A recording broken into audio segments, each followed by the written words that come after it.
الحمد لله والصلاة والسلام على رسول الله وأشهد أن لا إله إلا الله وحده لا شريك له وأشهد أن محمدا عبده ورسوله أما بعد.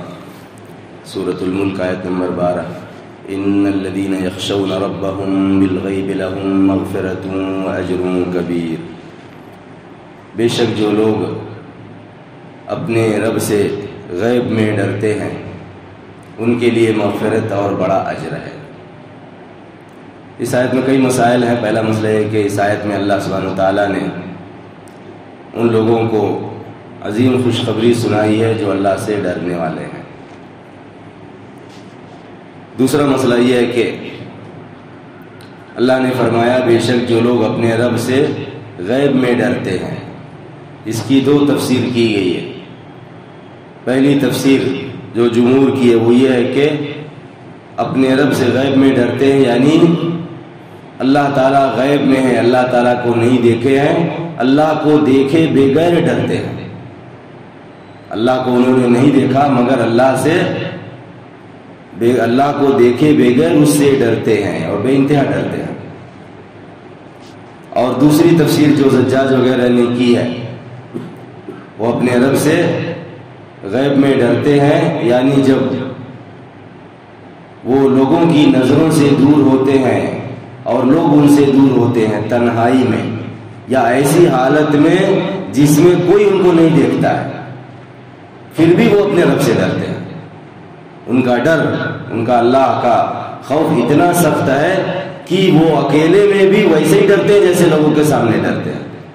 وہ پیٹھ پیچھے بھی ویسے ہی اللہ سے خوف کھاتے ہیں جیسے مجالس کے اندر کوئی دیکھے یا نہ دیکھے, وہ لوگوں کے ساتھ ہوں یا اکیلے ہوں, ان کا خوف الہی ان کے دلوں پر قائم رہتا ہے. یہ دوسری تفسیر ہے. تیسرا مسئلہ یہ ہے کہ بے شک جو لوگ اپنے رب سے غیب میں ڈرتے ہیں بغیر دیکھے ڈرتے ہیں, یہ ایک عام صفت ہے جو سارے احوال میں ہونی چاہیے. جو جوانی میں بھی ہو, جو بڑھاپے میں بھی ہو, جو امیری میں بھی ہو, جو غریبی میں بھی ہو, جو بادشاہت میں بھی ہو, جو فقیری میں بھی ہو, جو دوستوں کے ساتھ بھی ہو, جو دشمنوں کے ساتھ بھی ہو, جو سامنے بھی ہو پیٹھ پیچھے بھی, تمام احوال میں یہ صفت رہتی ہے. ایسا نہیں کہ جب چاہا اللہ سے ڈرے, جب چاہا منمانی ہو گئے. یہ ڈر ایک مستقل, ایک مسلسل, ایک دائمی صفت ہونی چاہیے. ہاں کچھ کمی زیادتی ہوتی ہے, واضح نصیحت سننے کے بعد دلوں میں خاص کیفیت ہوتی ہے. وہ صحابہ کے یہاں بھی ہوتی تھی. بعض صحابہ نے شکایت بھی کی تھی کہ آپ کی مجالس میں ہماری حالت ایسی ہوتی ہے اور چلے آتے ہیں تو حالت بدل جاتی ہے. لیکن حالت کتنی بھی بدلے ایسا نہیں کہ اللہ کا ڈر ہی نکل جائے, اللہ سے بے خوف ہو جائے. اللہ کا خوف کبھی بہت سخت اور کبھی ذرا کم. تو یہ ایک دائمی صفت ہوتی ہے. اللہ نے ان لوگوں کی تعریف کی اور ان کو خوشخبری سنائی. بے شک جو لوگ اپنے رب سے بغیر دیکھے یا غائب ہونے کی حالت میں ڈرتے ہیں.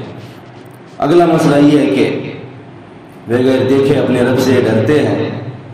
اصل ڈر خوف الہی دل میں ہوتا ہے, جو دل کو دہلاتا ہے, جو دل کو خوف زدہ کرتا ہے.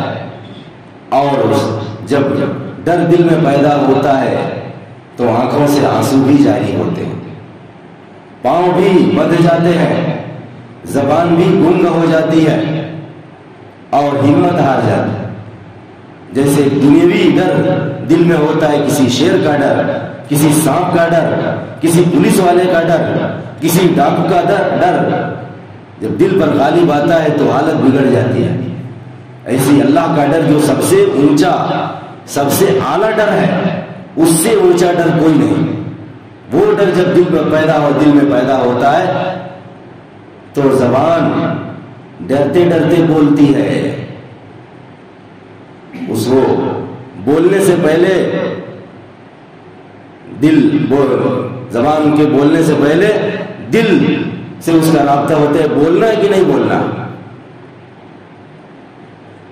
اس کے ہاتھ پاؤں ایسے ہی نہیں آزاد ہو جاتے ہیں.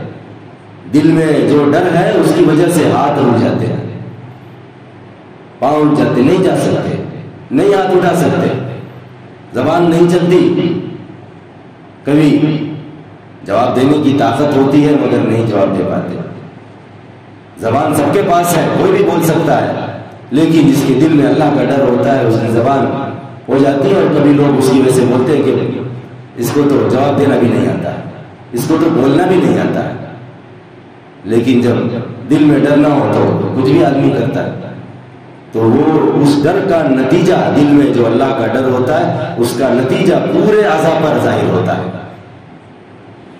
زبان پر، آنکھ پر، ہاتھ پر، پاؤں پر، سارے اعضاء پر اس کے مطابق معاملات انجام پاتے ہیں، اس کے مطابق عبادات انجام پاتی ہیں۔ اور جب دل میں اللہ کا ڈر بالکل کمزور سا ہوتا ہے تو وہ نہ عبادت کے لیے جگہ پاتا ہے، نہ عبادت کے لیے اٹھا پاتا ہے، نہ جو وہ گالی دینے سے روک پاتا ہے، نہ وہ غیبت کرنے سے روک پاتا ہے، نہ رشتہ کاٹنے سے روک پاتا ہے، اور نہ ہی دوسری برائیاں کرنے سے روک پاتا ہے۔ ہر مومن کے دل میں اللہ کا ڈر ہے، مگر وہ ڈر مراد ہے جو حرکت پیدا کرنے والا، جو متحرک کو روکنے والا ہو، جو رکے ہوئے کو جو ہے چلانے والا ہو، جو سوتے کو جگانے والا ہو، جو مجالس میں کہیں بیٹھانے والا ہو، کہیں ہٹانے والا ہو، اس کا رزلٹ ظاہر ہوتا ہے، وہ مراد ہے۔ اور یہی ڈر صحابہ کے یہاں تھا کہ ان کی کیفیت بدل جاتی تھی، نبی صلی اللہ علیہ وسلم سگر کے مارے عبادت پر عبادت کرتے چلے جاتے تھے۔ اگلا مسئلہ یہ ہے کہ اللہ سبحانہ و تعالیٰ نے جو تنبیہ کی ہے کہ بے شک جو لوگ اپنے رب سے ڈرتے ہیں، ہم بغیر دیکھے ہوئے اس کی روشنی میں ہم اپنا جائزہ لے رہے ہیں کہ ہم اللہ سے ڈرنے والے ہیں، اللہ پر ایمان رکھتے ہیں، اللہ کی جنت جہنم کو مانتے ہیں، اور آخرت کے حساب کتاب کو مانتے ہیں۔ ہمارے دلوں میں اللہ کا کتنا ڈر ہے؟ کیا ہمارے دل میں ایسا اللہ کا ایسا ڈر ہے کہ ہماری زبان اللہ کی نافرمانی کرتے ہوئے ڈرتی ہے؟ کیا ہمارے دل میں اللہ کا ڈر ایسا ہے کہ ہمارے ہاتھ پاؤں اللہ کی نافرمانی کرنے سے ڈرتے ہیں؟ کیا اللہ کے ڈر کے مارے ہماری آنکھوں سے آنسو بہتے ہیں؟ ہمارا معاملہ ہمارے گھر کے اندر کیا ہے، ہمارے گھر کے باہر کیا ہے، لوگوں کے سامنے کیا ہے، پیٹھ پیچھے کیا ہے، والدین کے ساتھ کیسا ہے، اولاد کے ساتھ کیسا ہے، بیویوں کے ساتھ کیسا ہے، دشمنوں کے ساتھ کیسا ہے، دوستوں کے ساتھ کیسا ہے، غریبوں، مسکینوں، لاچاروں، معذوروں، بھکاریوں کے ساتھ کیسا ہے، جانوروں کے ساتھ کیسا ہے۔ ہم اپنا جائزہ لیں کہ ہمارے دلوں میں اللہ کا ڈر کیسا ہے، اسی کے مطابق ہم اللہ سے ڈرنے والے ہیں۔ اگر ہمارا ڈر ہمیں اللہ کی نافرمانی سے نہیں روکتا، اللہ کے فرائض نہیں ادا کرا پاتا، تو یقیناً ہمیں اپنے خوف الہی کا جائزہ لینے کے بعد اس کی اصلاح کی ضرورت ہے، اور اصلاح کی مہلت اسی وقت تک ہے جب تک کہ اللہ نے یہ سانس دی ہے، جب تک زندگی کی مہلت دی ہے، اس کے بعد تو پھر کچھ فائدہ نہیں۔